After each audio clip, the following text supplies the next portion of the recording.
Welcome to Ganga Devi kitchen. இன்றைக்கி நம்ம என்ன பார்க்க போகிறோன்னா புட்டு எப்படி பண்ணுறது அப்படிங்கிறத பார்க்கலாம். நான் மிக்சியில் மாவு அரைச்சி நான் அவிச்சு காய வச்சு இந்த மாதிரி சலிச்சு வச்சுருக்கேன். ஏற்கனவே உங்களுக்கு மாவு எப்படி அவிக்கிறது அப்படின்னு சொல்லி நான் வீடியோ போட்டிருக்கேன். அதே மாதிரியே மிக்சியில் அரைச்சி அவிச்சு காய வச்சு இந்த மாதிரி எடுத்துக்கோங்க. இதில் நான் இப்போ 1/2 கிலோ அரிசி அரைச்சி அவிச்சு காய வச்சு சலிச்சு வச்சுருக்கிறேன். இப்போ இதுக்கு தேவையான உப்பை சேர்த்துக்கலாம்.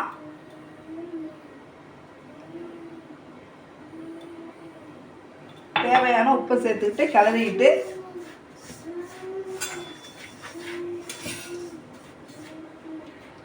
கொஞ்சம் கொஞ்சமாக வெந்நீர்லாம் வேணாம், பச்சை தண்ணி ஊற்றி கொஞ்சம் கொஞ்சமாக பிசைஞ்சிக்கோங்க.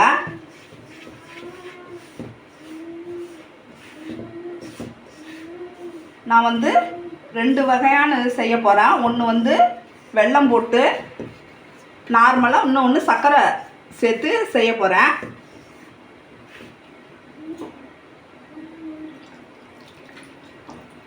தண்ணி ரொம்ப போயிடாத, இந்த மாதிரி கொஞ்சம் கொஞ்சமாக ஊற்றி சேர்த்து பிசைஞ்சுக்கோங்க. நான் பிசைஞ்சிட்டு உங்கள்கிட்ட காட்டுறேன்.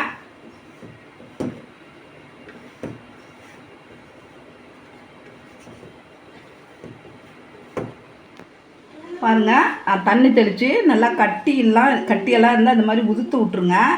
மாவு இந்த அளவுக்கு பிடிப்பட்டாலே போதும். ஏற்கனவே இது அவிச்ச மாவு தான். இந்த அளவுக்கு நீங்கள் தண்ணி ஊற்றி, நான் போட்ட உப்பு கரெக்டாக இருந்தது. ஏன்னா இது இனிப்புங்கிறதுனால ஜாஸ்தி உப்பு தேவை கிடையாது, மீடியமாக போட்டுக்கோங்க. இதை இப்போ நம்ம இட்லி பானையில் நான் கீத்தட்டு வச்சுருக்கிறேன். வச்சு ஒரு துணியை விரித்து போட்டு அதில் இப்போ இந்த மாவை அவிச்சுக்கலாம். நீங்கள் புட்டு சுடுற குழா இருந்தால் கூட, புட்டு அவிக்கிற குழாவில் கூட நீங்கள் இந்த மாதிரி வேக வச்சு மாவு கொஞ்சமாக தேங்காய் கொஞ்சம் இப்படி வச்சு கூட நீங்கள் அவிச்சு எடுத்துக்கலாம். நான் இட்லி பானையில் அவிக்கிறேன்.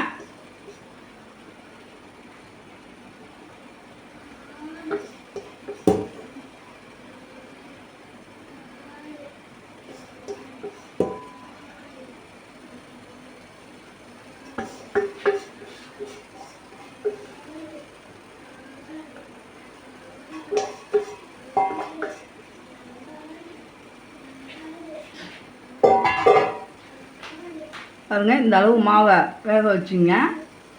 ஹோல்ஸ் பண்ணிவிட்டு இந்த துணியை போட்டு இப்படியே மூடி விட்ருங்க.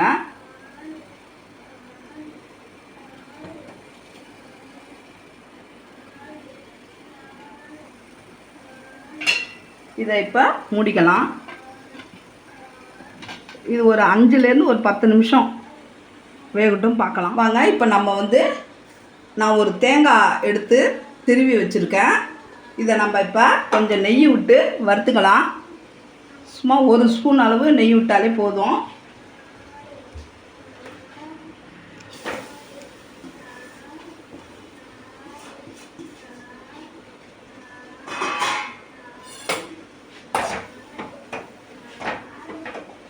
இது நீங்கள் ரொம்ப வறுத்துக்க வேண்டாம், லைட்டாக வறுத்தாலே போதும்.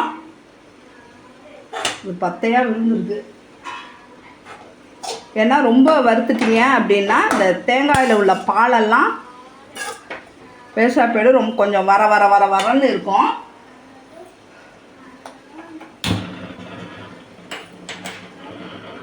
அதனால் லைட்டாக வறுத்துக்கிட்டிங்கனாலே போதும்.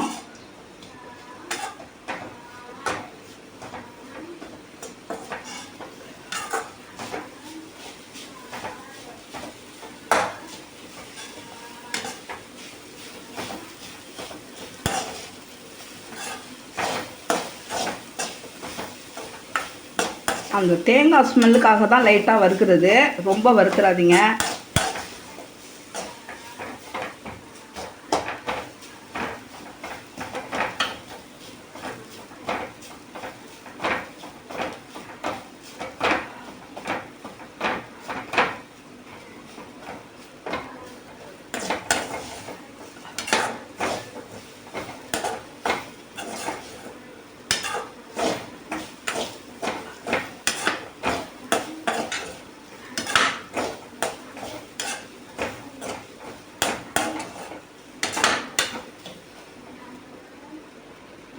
நல்லா வாசமாக இருக்குது. இந்த வாசம் போதும்.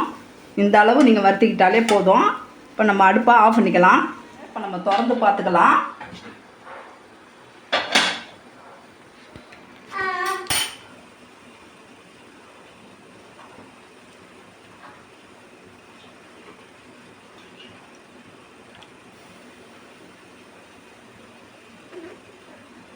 கீழே இருந்து பாருங்கள், மேலே மாவு வெந்திருக்கும், அடியில் வந்து வேகாமல் இருக்கும். அதனால் கீழே இருந்து அடியிலேருந்து பாருங்கள், பாவு நல்லா வெந்துருச்சு. நல்லா பஞ்சில் கை வச்ச மாதிரி அவ்வளோ சாஃப்டாக இருக்குது. இப்போ இதை வந்து நம்ம அடுப்பை ஆஃப் பண்ணிவிட்டு எடுத்து கொட்டிக்கலாம். இப்படி துணியை பிடிச்சி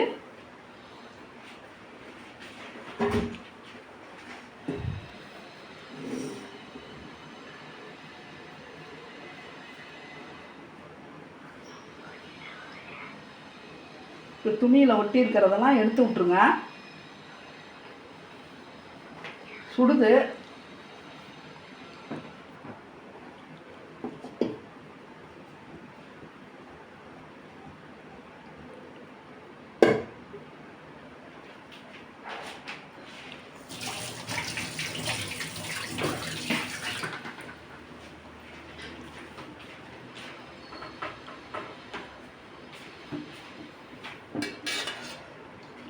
ஒரு கரண்டி எடுத்து இப்படி கிண்டி விடுங்க, கட்டி இல்லாமல்.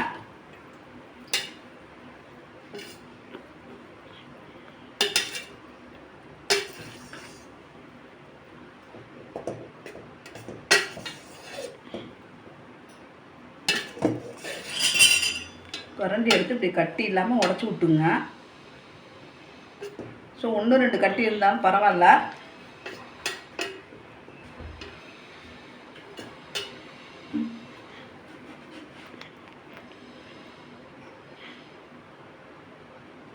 பாருங்க, மாவு நல்லா வெந்துருச்சு.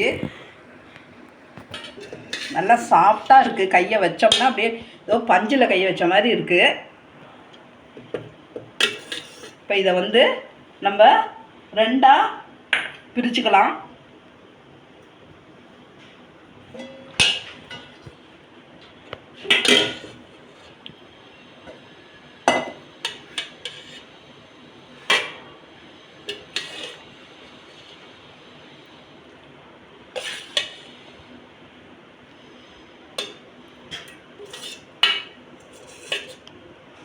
நான் வெல்லம் போட்டதுக்கு கொஞ்சம் கூட வச்சுருக்கேன், சர்க்கரை போட்டதுக்கு இந்த அளவு வச்சுருக்கேன்.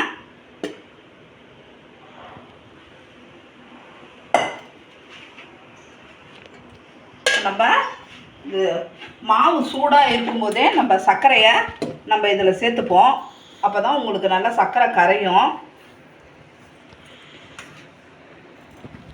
நான் ஒரு 3 ஸ்பூன் சர்க்கரை சேர்த்துருக்கேன். 3-4 ஸ்பூன் சேர்த்துருக்கேன். சூடாக இருக்கும்போது நீங்கள் சர்க்கரை கலந்துட்டீங்க அப்படின்னா கரைஞ்சிடும். இது கொஞ்சம் ஏலக்காய் தூள் மிக்ஸ் பண்ணியிருக்கேன்.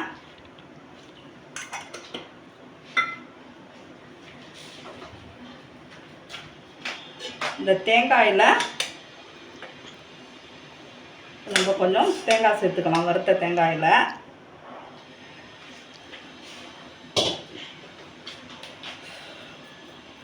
இப்போ நம்ம இதை கிளறிக்கலாம். இதில் கொஞ்சமாக நெய் சேர்த்துக்கலாம். சூடாக இருக்கும்போதே நெய் சேர்த்துட்டிங்கன்னா உருவிடும். நெய் ரொம்ப சேர்க்க வேணாம், கொஞ்சம் மீடியமாக சேர்த்தாலே போதும், இல்லைன்னா நெய் வாடை வரும். உங்களுக்கு நெய் வாடை பிடிக்கும்னா கொஞ்சம் ஜாஸ்தியாக கலந்துக்கோங்க. இல்லைன்னா நெய்யை உருக்கி கூட ஊற்றிக்கலாம். நான் மாவு சூடாக இருக்கும் போதே கலந்துட்டேன், அதனால உருவிடும்.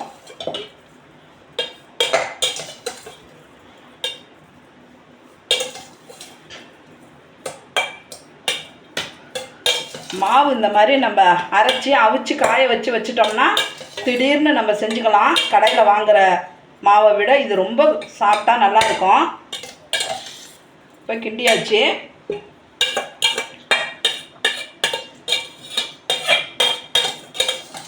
இது ரொம்ப ஈஸியாக செய்கிறது தான். இந்த சர்க்கரையெல்லாம் கரைஞ்சிருச்சு. இதை அப்படியே இப்போ அமுக்கி வச்சுப்போம். சர்க்கரையெல்லாம் கரைஞ்சிரும். அடுத்தது வெல்லம் போட்டு நம்ம எப்படி செய்யலாம் அப்படிங்கிறத பார்ப்போம். இதில் நான் கொஞ்சம் முந்திரி பருப்பு வறுத்து வச்சுருக்கேன், அதையும் நம்ம சேர்த்துக்கலாம்.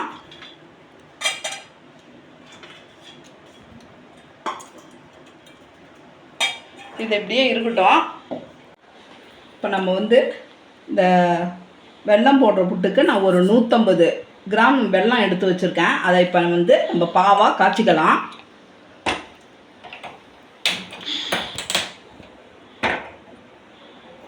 இந்த டம்ளரால் ஒரு அரை டம்ளர் தண்ணி சேர்த்துக்கிறேன். இதில்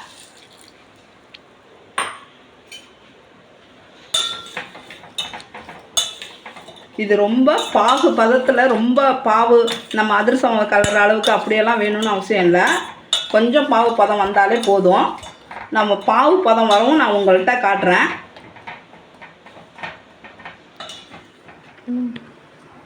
பாருங்க, இப்போ வந்து நம்ம வெல்லம் சேர்க்கறதுல தேங்காயை சேர்த்துப்போம்.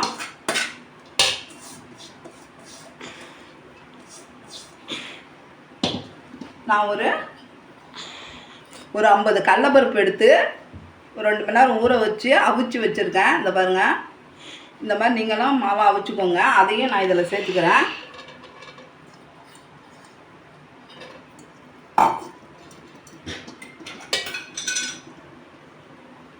ஏலக்காய் தூள் கொஞ்சம் போட்டுப்போம்.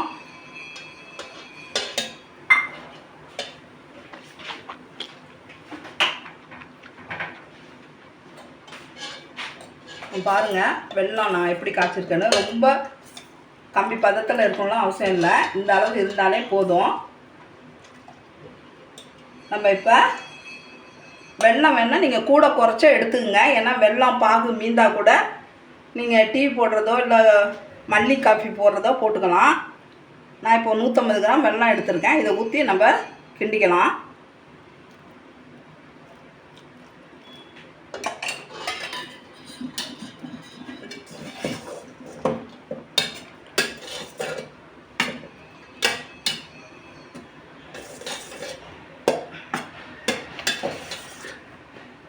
அப்போல்லாம் உங்களுக்கு இப்படி தான் கடலைப்பருப்பு போட்டு வெள்ளைப்பாகு எடுத்து ஊற்றி தான் புட்டு கிளறுவாங்க.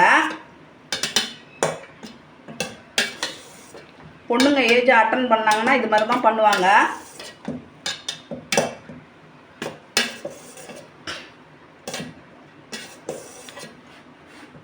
நான் ஒரு 40-50 வருஷத்துக்கு முன்ன சொல்கிறேன், இப்படி தான் நாங்கள்லாம் செஞ்சோம்.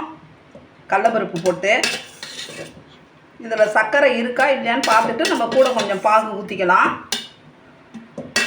1-2 இது மாதிரி கட்டி இருந்தாலே பரவாயில்ல. புட்டுன்னா கட்டி இருக்க தான் செய்யும்.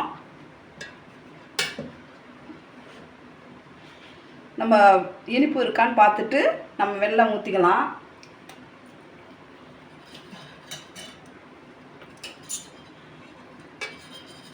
இன்னும் கொஞ்சம் வெல்லம் சேர்த்துக்கலாம்.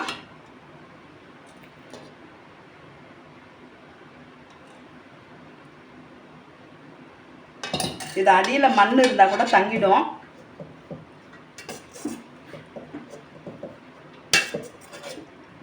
இப்போ இதில் நான் நெய் உருக்கி வச்சுருக்கேன். இந்த நெய்யை சேர்த்துக்கலாம்.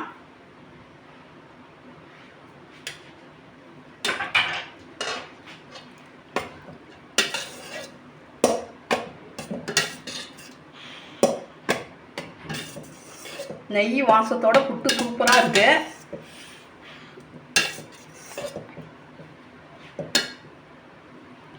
நல்லா வாசமாக இருக்குது.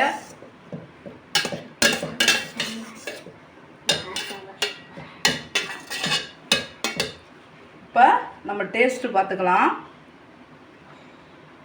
நான் எங்கள் பேத்திக்கிட்ட டேஸ்டிங் கொடுக்குறேன்.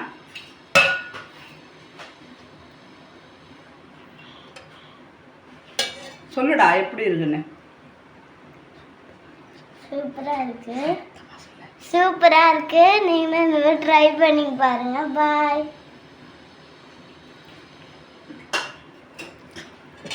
நீங்களும் நான் 2 வகையான புட்டு பண்ணியிருக்கேன் பாருங்கள். அதையும் நான் கிண்டி விட்டுட்டேன். அதுவும் சூப்பராக இருக்குது. அதை பாருடா. ஆமாம், அதை பாருங்கள். இது சாப்பிட்டு பாருங்கள். இதை சாப்பிட்டு பாருங்க. சூப்பராக இருக்கு, நீங்கள் ட்ரை பண்ணி பாருங்க. பாய்.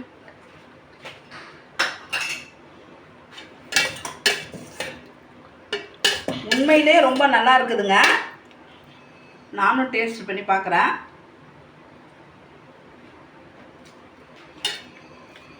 புட்டு, சர்க்கரை, தேங்காய், அந்த ஏலக்காய், நெய் வாசம், கடலைப்பருப்பு இதோட சூப்பராக இருக்குது புட்டு. நீங்களும் இதே மாதிரி புட்டு ட்ரை பண்ணி பாருங்கள். நான் 2 வகையான புட்டு செஞ்சுருக்கேன். இந்த சேனல் உங்களுக்கு பிடிச்சிருந்தா லைக் பண்ணுங்கள், ஷேர் பண்ணுங்கள், கமெண்ட் பண்ணுங்கள். மறக்காமல் சப்ஸ்கிரைப் பண்ணிவிடுங்க. பாய்.